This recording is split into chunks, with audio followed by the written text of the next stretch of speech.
In the very beginning, before time as we know it even existed, God created the heavens and the earth. Imagine this. The earth was completely formless, an empty void shrouded in darkness, a deep, silent expanse.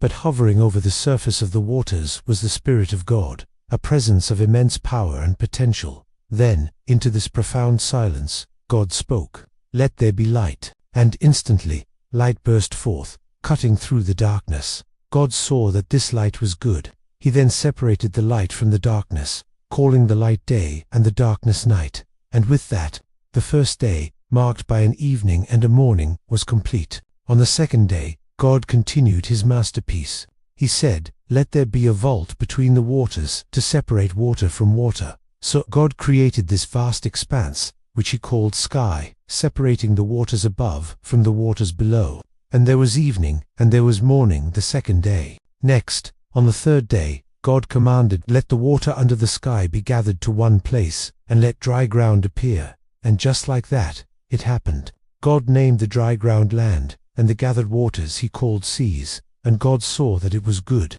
but he wasn't finished. He then said, "Let the land produce vegetation, seed-bearing plants, and trees on the land that bear fruit with seed in it." The earth came alive with greenery, plants of all kinds, and fruit-filled trees. God saw that this too was good. And that concluded the third day. Day 4 dawned, and God said, "Let there be lights in the vault of the sky." These weren't just for light, but to separate day from night, and to serve as signs to mark seasons, days, and years. So, God made 2 great lights, the greater light, our sun, to govern the day, and the lesser light, the moon, to govern the night. He also scattered the stars across the sky. He set them all in place to give light to the earth, and God saw that it was good. And there was evening, and there was morning the 4th day.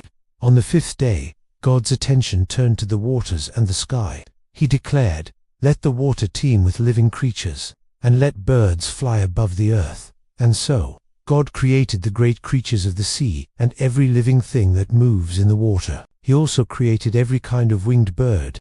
Seeing his creation teeming with life, God blessed them, saying, "Be fruitful and increase in number, and fill the water in the seas, and let the birds increase on the earth." And God saw that it was good.